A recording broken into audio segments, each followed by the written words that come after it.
Hello बच्चों, कैसे हैं आप। उम्मीद है आपकी तैयारी अच्छी चल रही होगी और आपकी इस तैयारी को और बेहतर बनाने के लिए हम लाए हैं आपके अपने यूट्यूब चैनल सक्सेस फंडा पर मैथ की क्लासेस जो आपकी तैयारी को बेहतर कराएंगी और आपकी परीक्षा में आपको अच्छे अंक दिलवाएंगी।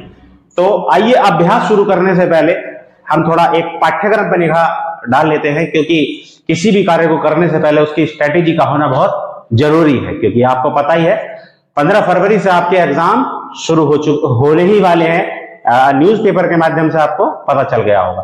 तो आइए एक निगाह सबसे पहले पाठ्यक्रम की ओर देखिए। सबसे पहले आपके पाठ्यक्रम में सबसे पहला चैप्टर है संख्या पद्धति। संख्या पद्धति जिसमें आपका एक चैप्टर है वास्तविक संख्या जो 5 अंक का होगा।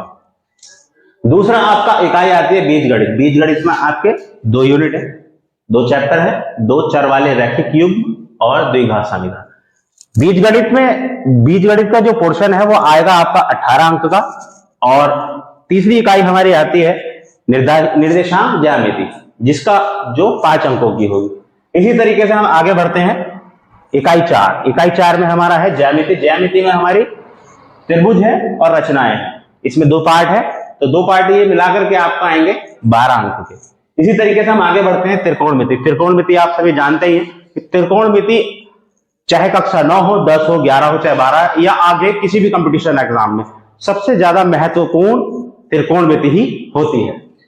त्रिकोणमिति में आपका है त्रिकोणमिति का परिचय, जिसमें आप sine theta, cos theta, tan theta वगैरह के आप सवाल करेंगे। और त्रिकोणमिति के कुछ अनुप्रयोग आपने ऊंचाई दूरी, जिसमें आपको ऊंचाई दूरी से संबंधित क्वेश्चन देखने को मिलेंगे। तो त्रिकोणमिति यहां आप देख रहे होंगे कि यहां 10 अंक का आपके पाठ्यक्रम में है। 10 अंक के इसमें सवाल आएंगे 10 नंबर के। तो त्रिकोणमिति एक बहुत महत्वपूर्ण आपका चैप्टर होने जा रहा है। तो त्रिकोणमिति भी बहुत महत्वपूर्ण है और इसके क्वेश्चन आपको पता ही है हर एग्जाम में आते ही।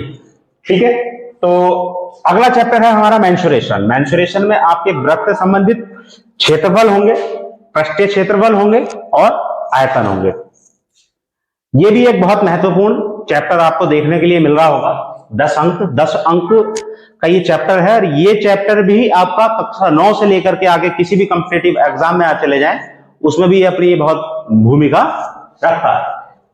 और इस आगे की जो परीक्षाएं हैं उसके साथ साथ ये बोर्ड परीक्षा में भी मेंसुरेशन बोर्ड परीक्षा में भी आपके लिए बहुत महत्वपूर्ण है, क्योंकि इसमें आपका एक लॉन्ग क्वेश्चन 101% आता ही आता है। 6 अंक का एक क्वेश्चन होता है जिसमें आपको बहुत इजीली 6 अंक मिल जाते हैं, क्योंकि ये चैप्टर ज्यादा भारी नहीं है। 7वां आता है आपका सांख्यिकी। सांख्यिकी की आपकी 10 अंकों का सांख्यिकी आपका 10 अंकों का एक पार्ट है। सांख्यिकी में भी बहुत अच्छे क्वेश्चन है। इसमें 2 या 3 टाइप के क्वेश्चन आते हैं।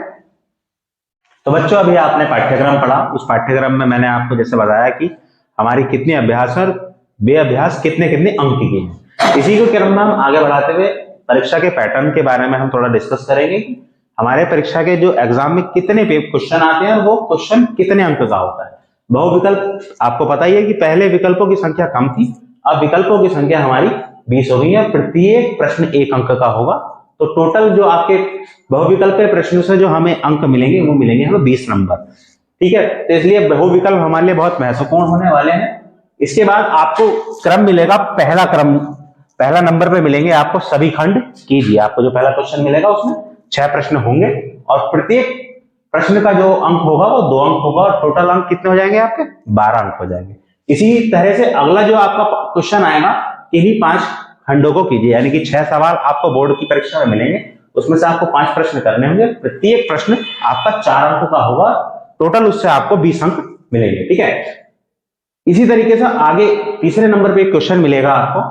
2 प्रश्नों में से एक प्रश्न हल कीजिए, यानी कि अथवा लगा करके आपको 2 क्वेश्चन दे दिए जाएंगे, उसमें से किसी एक प्रश्न को करना होगा और वो उस प्रश्न का जो अंक होंगे वो 6 अंक होंगे। तो इसलिए आपको 6 अंक मिलेंगे एक प्रश्न पर। ठीक इसी तरीके से चौथे और 5वें में भी सेम इसी तरह से क्वेश्चन होगा। आपको 2 क्वेश्चन दिए होंगे, अथवा में से आपको उन दोनों क्वेश्चन में से किसी एक क्वेश्चन को सेलेक्ट करना है जो आपको बहुत अच्छे से आता हो। वे प्रश्न आप कीजिए ताकि आपके अंक कटने की संभावनाएं कम हो जाए। तो प्रत्येक अंक जैसे आपका तीसरे क्वेश्चन में है 6 अंक के हैं, इसी तरीके से चौथा और 5वां भी 6 अंक का होगा और आपको 6 और 6 अंक आपको मिलेंगे। इस तरीके से आपके कुल अंक जो है 70 हो जाएंगे।